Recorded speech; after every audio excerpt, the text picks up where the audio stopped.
right. It says that we're okay. Good. John, can you hear us? Shakes. Yeah. Can you hear me? All right. Hey, buddy. Yeah. How you doing?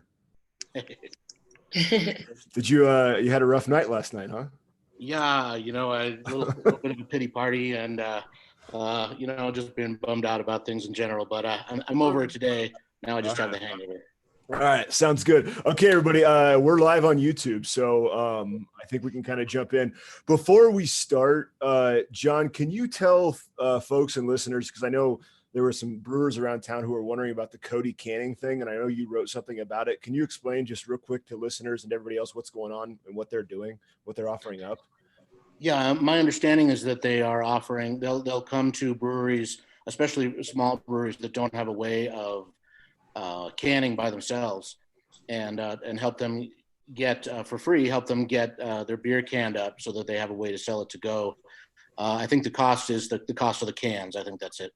Okay, so those of you out there who are interested, you can email Andrew Ferguson, and I know that's who you talk to, Shikes, sales at Cody, CODIMFG.com. So reach out if you need to get that stuff canned and kind of distributed. They're helping folks out. But I got that information the other day from my trademark attorney, okay. Which is great. And then we also have another brewery here in Fort Collins, Snowbank Brewing Company, that has a small canning line that they can make mobile, and they've offered it to all the local brewers here too.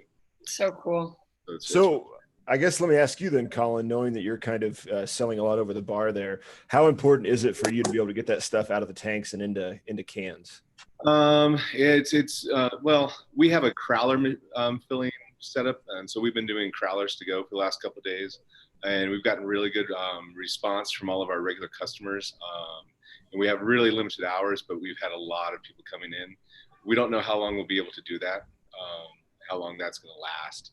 So we're still doing okay. We didn't have a ton of product in tanks, we got pretty fortunate on that. We do have some that is going to get old eventually, and we'll have to dump. So we're kind of just dealing with the reality one day at a time. I'm sure. Jay, what were you going to say? Yeah, well, I just want to go around the room real quick since we're live.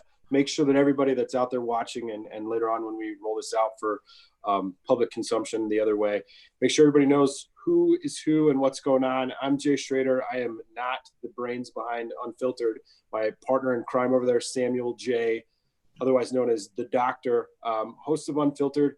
We wanted to do this special report on the state of craft brewing in light of the COVID-19 disaster, for lack of a better word. I'm just going to go ahead and call it a disaster. And real quick, I just want to introduce everybody. First, we'll go with ladies first. Karen Hertz. Karen is here with us from Holidaily Brewing in Golden, Colorado.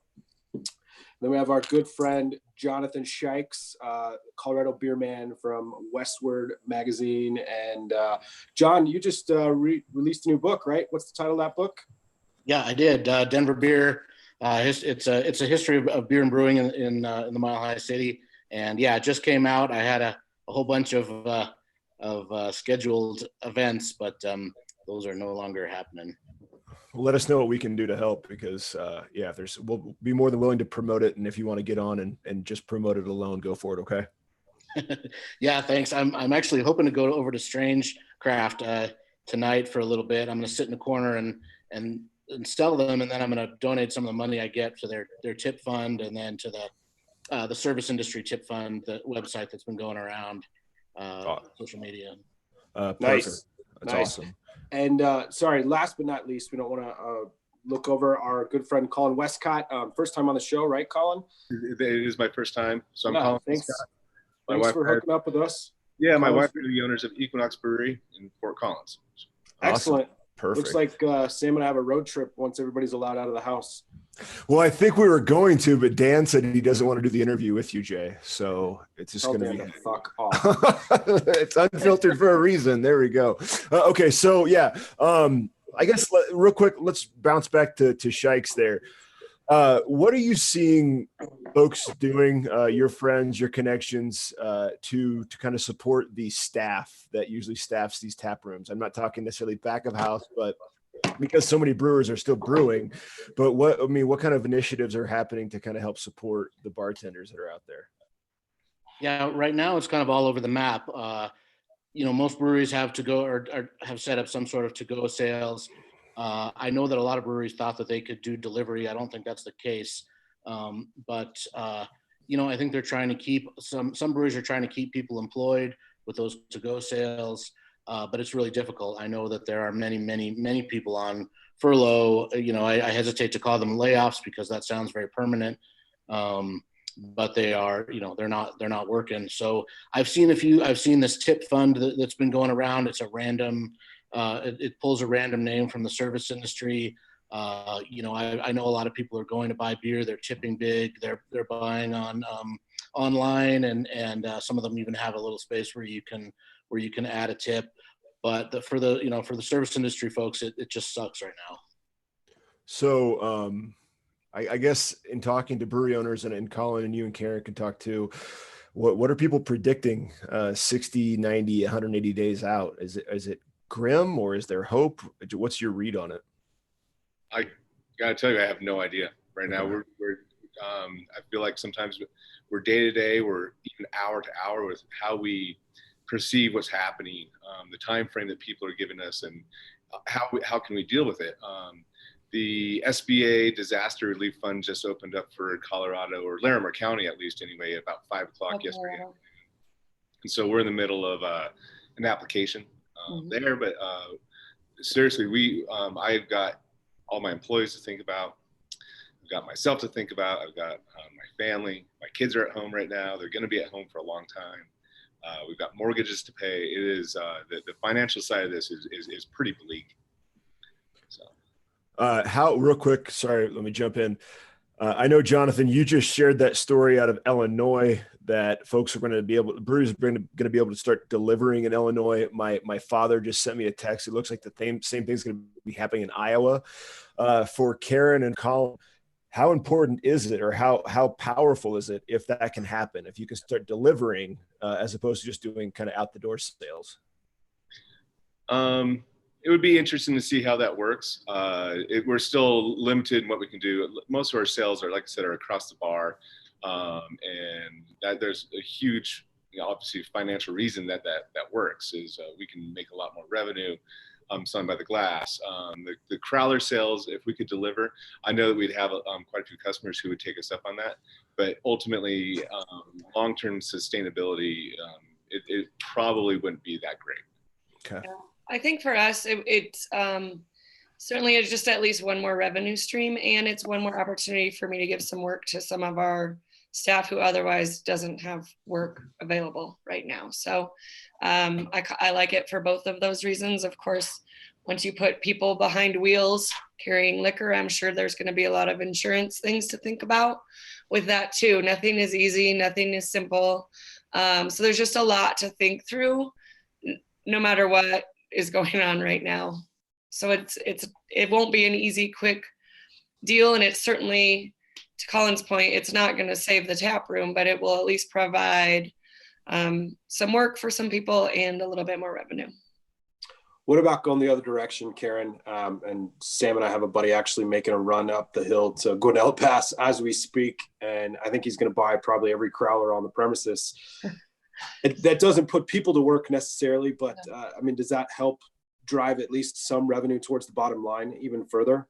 Absolutely. I mean, every cent helps, especially at this point right now. I mean, we all have our lease to pay, and any other supplier invoices or anything like that, that still is part of the deal. And Colin talked to it already, but we got beer sitting in tanks. So we really don't want to be throwing that away. It likely might happen to a lot of brewers. And that's one more expense. That's one more hit that people are going to take when this is all over. I mean, this gets over and everyone, yes, things will open up and that's great, but there's still major hits that brewers are going to take. Did you foresee any of this coming? I mean, or I guess at what point of the last 2 to 3 weeks did the conversation even start in the tap rooms in your places of business, or did it? I mean, really last week was, I feel like, when it started getting a little bit more intense. That's when more of the rules started coming out, and you couldn't have, looking back, it was very progressive, right? So maybe we start spreading out, and then it was less groups of 50, and then we had every chair out of our bar and tables spread really wide, and our staff disinfecting everything. There was definitely a progression to it. I would say my meltdown occurred last weekend. Sorry, hold on. Occurred last weekend, probably by Saturday, about a week ago. For me personally, was like I could see the writing on the wall of where we were headed, and I still think it could even get worse. I still think there can be bigger restrictions coming, and maybe even today. I know the president was on this morning, and Polis is on, I think, right now. So it could, I mean, I think it could get worse before it gets better. I agree with you 100%. We started doing bleach sanitizing regimen about 2 weeks ago, like pretty severely. Started really limiting the number of people in the tap room about 10 days ago. And it was really last weekend that we really saw that this was coming. And we're going to be given a shelter-in-place order at any moment, in my opinion. I think too. Colin, yeah, go ahead. Oh, sorry. Colin, you're in a slightly different metropolitan environment. I mean, you're in really a college town, so to speak. Right. And not nearly as diverse and metropolitan as Denver, Golden, and our surrounding areas. Have you seen a run on college students heading back home? I know that a lot of the universities around the country have been sending kids back to their permanent residence. The CSU went 100% online for the remainder of the semester. Okay. Students have all been told to go home. So that's where they are. How much of your business is the student body? Very little. It's mainly faculty. Okay. Yeah. The students are looking for PBR. That's more refined taste. Yeah, for sure. Well, we might have to work on your marketing then, Colin. Yeah. We got a question from Owen Locke, who's one of the owners of Locke & Co. Distilling. He popped up here on YouTube. Do any of you know, are there any co-ops kind of being established for buying and staffing folks, you know, sharing hours across breweries, anything like that? You know, anything going on, Shikes or the other two? No? I think it's a great idea, for sure. It's a great idea, but I haven't heard of anything. Why is Colin not on this with us, Sam? What? No, why is Owen not on this with us? Oh, well, because we're doing State of Craft Beer, not craft spirits. That'll be next week's. Yeah, that'll be next. There's an open week. bottle of Locke & Co. upstairs on the bar. So yeah, for sure. Hey, Shikes, you wrote an article a couple days ago, just kind of about what this all means in terms of the culture of Denver. You know, I think craft beer here is a little bit bigger than just the liquid, and so, you know, personally, what has this done to you? How has this affected you? I mean, is it you got to be kind of down and out, and I assume a lot of your friends are. I mean, what if, as a writer, as somebody who's a bit of a wordsmith, how do you explain this to those, or how do we explain this to people 20 years from now, and what this all means? Well, I mean, for now, yeah, it's it's an enormous bummer for people, you know, to just, when you're used to going to breweries a lot and you're used to going to restaurants a lot that have craft beer and that kind of thing, and then to suddenly, you know, it sort of makes up the basis of what people do, and then also makes up the basis of what I do. You know, I mean, I write about breweries and what they're up to. So it takes away a lot of what happens in town when you don't go out to eat and you don't go out to drink. On some levels, you know, I guess you could say that that's not the hugest deal in the grand scheme of things, but in other ways, it really is. You know, it's what makes it's what makes our economy. It's what makes connections between people. It's what makes what makes Denver a great place to live. It's really part of that. So when you don't have that, I think you really miss it. As far as 20 years from now, boy, oh boy, I don't know. I was reading my dad was a doctor, and he wrote a book about the history of medicine in Colorado, and he wrote about the 1918 flu epidemic, and the same exact things were happening then. They were distancing, you couldn't eat, you couldn't have dinner parties, and I guess, I don't know that we forgot over the last 100 years, or that we even knew that was something that could happen, but hopefully we remember next time. Yeah, it's pretty surreal. I mean, it's this third space. Jay and I have talked about it a lot on the show. It's just, breweries are, especially for folks in our kind of demographics, represent something a lot more than just beer. And I think it's already kind of taking its toll, not just on those of you who make it, but those of us who drink it. It just kind of sucks. But Karen and Colin, feel free to add to that if you want. Well, I mean, the very nature of beer is it's a social beverage. It's made, enjoying with people, and right now we're at a point where we don't get to do that, and it is hard to imagine this not existing. It will come back. I'm not all doom and gloom, but it's going to be a long road to get there. But we will get back. And I think too, I mean, our brewery, every brewery, but Holidaily, we make only gluten-free beer, and the entire premise is exactly what you guys are talking about, which is gluten-free people wanted to be part of that community too, right?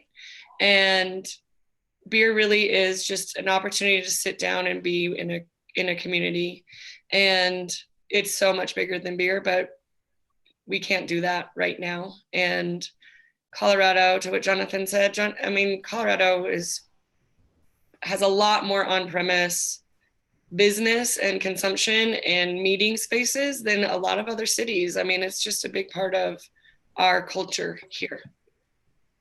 The number of meetings taking place in bars and breweries and restaurants, the number of social engagements. I mean, I was sitting in Green Mountain a week ago having a beer with a couple of lacrosse dads, and it's hard to imagine that here we are a week later, we're not even supposed to leave the house. So right. Pretty amazing. Yep. What are you two hearing kind of behind the scenes, or not behind the scenes, but are there talks of different kind of state relief funds that are happening? I know that there's some stuff out there, but federal relief. I mean, what are you hearing from your bankers, from your business consultants, all of those? What's going on? What's trying to be made happen? I've heard nothing but silence. Okay. Reached out to our local government to find out what they're doing, and I got silence.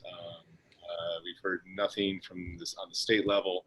The federal level is only as much digging as we can do, knowing that the SBA or disaster relief is that, but navigating this is we're all on our own.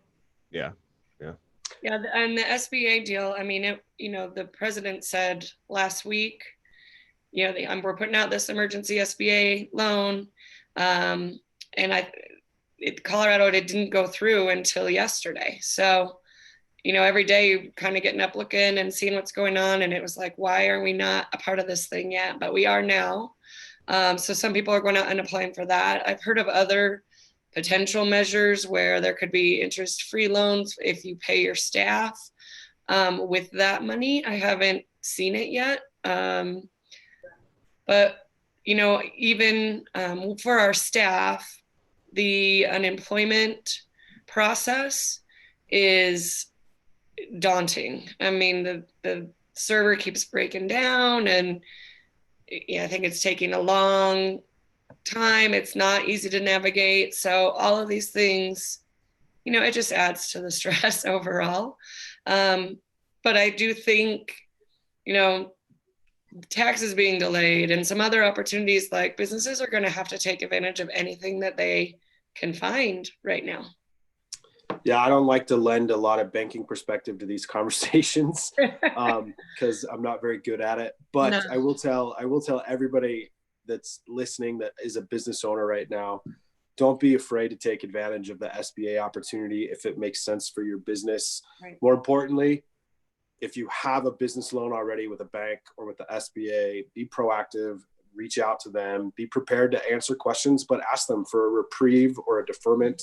We're working on things at my company right now so that all of our business clients can have potentially up to 90 days worth of delayed payments, which is huge. And if your bank or your banker isn't offering that, you're probably working with the wrong bank, frankly. But at the end of the day, everybody realizes that this is going to be a bigger problem, and the ripple effects on the economy are going to be much larger than anybody could ever anticipate. So hopefully, I know the government's not got great answers, but I think if you're in direct contact with your banker, your lender, whoever you're working with to get money, in the past and in the present, have those conversations with them now and have them often. My week has really been spent mostly just communicating with clients on how we're going to help them hopefully survive this and weather the storm.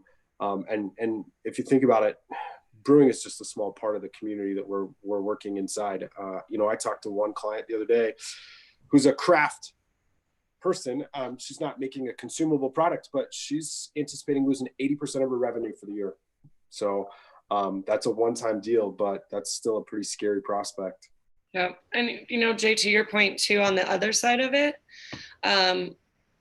you didn't ask for my advice, but I would also say I would love your advice to, talk to your landlord too and ask for delays on that, because lots of times they're getting a delay from their bank, right? So they're getting a delay from you, and then they can maybe pass it down without it costing them any money. And then same with suppliers. I mean, this is not a time to be shy about asking for help. And, can we delay my payment for 30 days or whatever with no penalty, or even with a small penalty, it might be worth it. So I think getting creative is real important right now, because there's a lot of people that may not make it through this. What are you hearing from the Colorado Brewers Guild and from the Brewers Association, you two? The ones who are making beer as opposed to us who just drink it? Well, the Guild is, they are communicating frequently. We're getting emails really regularly, I would say every day to every other day, just with anything they know. A lot hasn't changed in the last week, but they still are keeping the communication lines open. So I get those communications. BA sends out, I think I've gotten 1 or 2 emails from them, really ultimately saying they're trying to work with government officials. And you had talked earlier about, is that a voice? I'm not sure what that is. Yeah, I don't know. Sounds like a dog. Yeah, I don't know. Mine's asleep, so it's not mine. Mine is too, yeah. But they are talking about trying to get delivery available to the breweries, where right now our licensure doesn't allow that. We talked about that already. So I think, it takes time to get through all the red tape and figure out what's really good for brewers. But I think there's action happening. It's going to take time. What do you think, Colin? I'm not a member of the Colorado Brewers Guild for reasons I won't go into right now. It has nothing to do with the current situation. The BA has been sending out just a few things, but I think ultimately no one really knows at this point. There's no information to be given. It is nice to know that there's somebody advocating for anything, even delivery. So that's good to know. But otherwise, there really is, I think the biggest problem is changing hourly. I don't know what Polis has just said right now, but we could be in a totally different state right now. Yeah. What, I mean, I want to ask kind of a tough question. Obviously, these are already tough enough, but you two specifically, but also Shikes, if you've talked to folks, what kind of shortcomings have been uncovered by this entire situation, whether it be legislation, whether it be business operations? Like, are there some things that we've kind of been able to get away with because of the prosperity, for the most part, of craft beer in Colorado that are now kind of being shown as weaknesses, in your opinion? I don't think there's any shortcoming on the side of the industry. Okay. There's no way that you can prepare for something like this. This wasn't something that could be foreseen. Right. I think that what we're dealing with now is more the response to the disaster, and there wasn't a lot in place already. Karen, you mentioned earlier the unemployment website. It took my staff that we were having to furlough days to get on that website because it just kept crashing. It just wasn't ready to handle the number of people coming through. I do think that Polis's response was appropriate, though. Okay. Jay, did you need to go, Jay? Yeah, I'm going to part ways with everybody here. I apologize, but duty calls. Yeah. Good luck, everybody. Hang in there. Thanks for your time. And hopefully we'll see everybody again on the flip side. Yeah. Cool. Take care. Thanks, Jay. Cheers. Oh, okay. For the party. Yeah.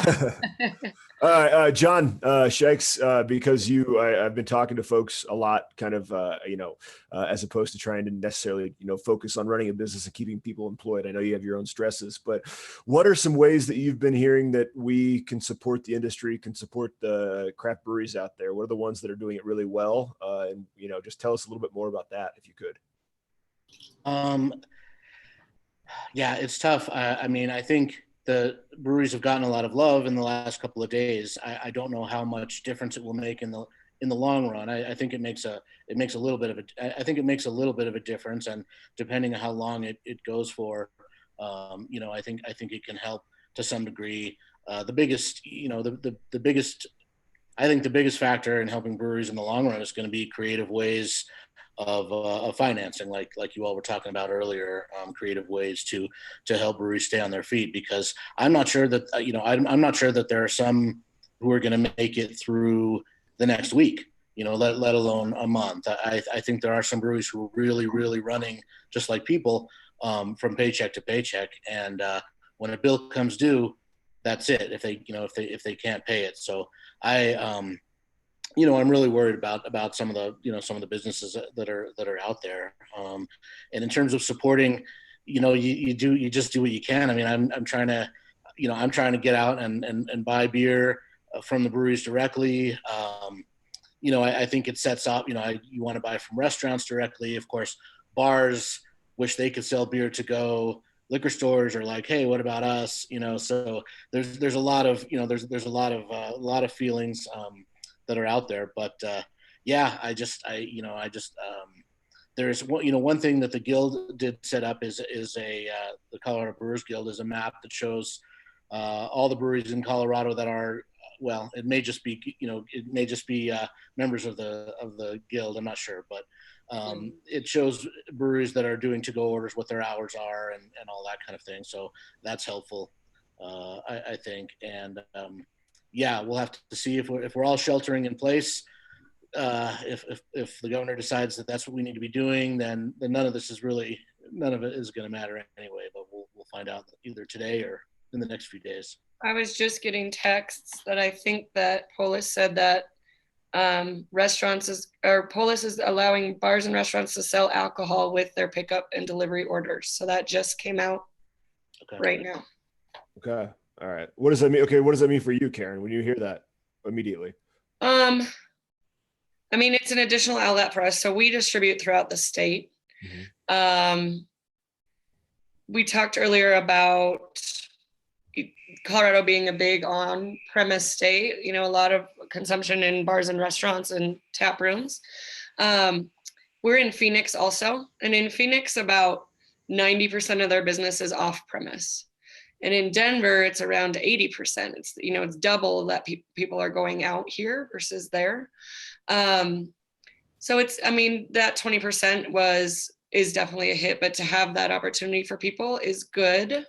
I certainly like the idea of the independent liquor stores getting a boost in business lately, especially after the grocery changeover. So, they were getting a boost, and I can see them not being overly pleased. It's all very complicated. But it does give us an outlet. And, we had beer in all these places that would have aged and sat, and then who's responsible for that? So at this point, the more outlets to get beer to and out the door, I think it's good for our distribution side of the model for sure. Colin, I got a question. I think you could probably answer. It's a really good thing. The restaurants have another source of revenue. If they can sell beer and wine to go with their, because it's good. You got to remember that industry is getting hit just as hard as us. Yeah. Yeah. I'm not sure how they're gonna sell. A lot of restaurants aren't set up for selling, beer to go. So I'm not sure how they're gonna be able to do that. They would need if they're doing Crowlers, they'd need a Crowler machine.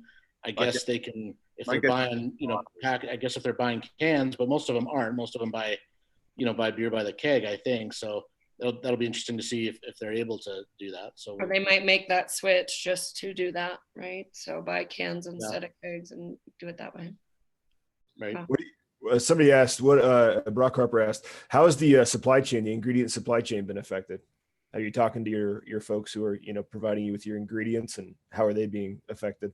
I've had all my vendors have reached out to me to let me know that they're just doing business as usual. A couple of hop companies have actually, they've dropped all shipping charges. Malt companies, especially here in Colorado, are still functioning. They're still delivering grain. And the interesting thing for me is our production is completely stopped. I'm not selling products, so there's no reason for me to create product. So I'm not trying to bring anything else in. So that's kind of where I'm at. Yeah. I think everyone's on a similar page, Colin, with that. Like everyone's a little bit frightened, of course, and should be. So it doesn't seem like there's a lot of production happening. It's more, how do we maintain the beer that we've already produced and try and salvage that? I do have some suppliers that have said, give us a extended window just to be sure they can get us the chemicals we need or whatever that may be. And then similar to you, our malting house that we use is local. Grouse Malt House I talk about a lot. And of course I'm in touch with her a lot and making sure that Are you talking about Twilight? Okay, because we rely on her quite a bit. So Karen, you're talking about Twilight Grouse Malting? Yeah. I know Twilight really, really well. She's the best. Yeah, she's great. Yeah. So, our existence relies heavily on her existence. So it's just a checking in to make sure she's doing okay and make sure we weather this storm together because I need her grain to make my beer. I don't want to necessarily be a Debbie Downer, but I do appreciate, Shikes, the honesty of your answer, and Karen and you and Colin both. We're a long way from getting out of this. I mean, this thing. We're at the very, very beginning. Yeah. It's and I don't know what I don't know what we can as consumers can do to help as much as we want to, right? I mean, we can have that few days where we're going and picking up Crowlers and everybody's excited and all of that, but I mean, there's a chance, like you said, that everything gets locked down for weeks, and it's real scary. And outside of our businesses and outside of our jobs, many of us are trying to raise kids and keep them entertained and educated. So it's a fucking nightmare. I can't imagine what you two are going through, what you three are going through, honestly.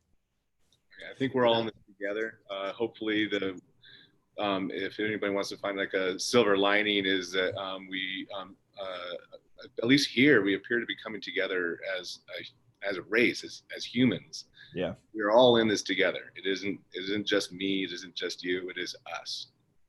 Yeah. It's not even the country. I mean, it really is impacting the entire world. And I think too, in the position that we're all in, you're not alone and you don't feel alone. Like everybody's going through this, and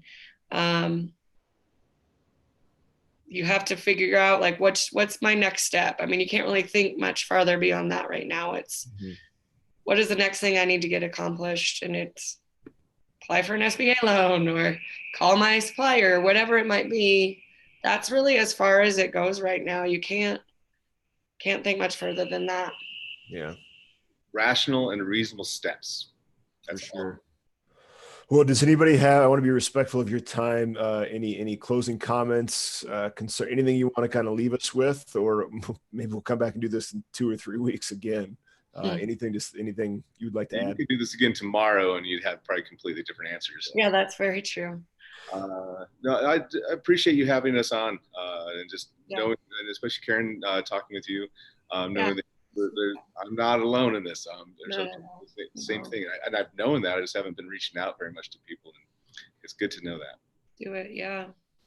Thank you both for what you do, Jonathan. Thanks for adding perspective to this whole thing. I think a lot of times you get outside of craft beer and our world is a lot smaller when you're in it. I'm not an industry, person as the way that you three are, but it's definitely part of my life and a huge part of my life. And it seems small when you get outside of it, but then we have these conversations and it's very clear that this stuff is very important to all of us and to a lot of folks in this state and beyond. And so if there's anything that we can do as a podcast, as friends, please just let us know. We'll sell your beer or give it away. We'll come drink it, what have you. Right. The book, John, let us know if there's anything we can do to kind of promote it. We would love to. Okay. Yeah. And I would say just real quick, a couple of things to both of you guys. Sam and John, thank you for what you do for craft beer, because doing things like this, or even writing articles or sharing things on social media, it only helps build craft beer as a community and an influence. And I don't think we would get half the word out that we do without guys like you. So thank you for what you're doing and promoting beer, because everyone's working hard and doing their best. And just having added voices is really, really helpful. So thank you. Of course. Yeah. No, absolutely. The weekly beer calendar that I do, I wasn't sure exactly how to, deal. So, but next week, so I didn't do it this week for the first time in the first time in like 9 years, but Wow. I think next week I'm going to try and retool it in a way that, hopefully, again, assuming that we're not sheltering, but that talks about can releases and hours that breweries are open, and some other, that try and retools it in a way that makes it more relevant for right now, and gets info out about different beers and different things. So I did see something creative yesterday. Metro State has a mug club that they do for faculty, staff, and alumni there's one Thursday every month. And last night they did it virtually. So somebody put it up. There were about 15 people that on Zoom, and, you grab a 6-pack of beer and you share your beer and conversation. So I've been doing that with friends. And I think today they're supposed to be at 5:00, like a national cheers. So nice. Everybody chime in. Let's do it. I've got a staff member who suggested that I build a Minecraft bar. Oh, log in and go and get a beer and great idea. Be able to converse with each other. So I like it. Yeah, well, and I think get my 15-year-old son on doing that for me. Perfect. Karen, did you have something else? Minecraft bar. Minecraft bar. Well, you three, thank you so much. I'm sure we'll be in contact. Be safe. Obviously, take care of your loved ones, and again, let us know if there's anything you need. Okay. Hey, thanks, Sam. Bye, all right, bye, guys. Have a great day. Bye.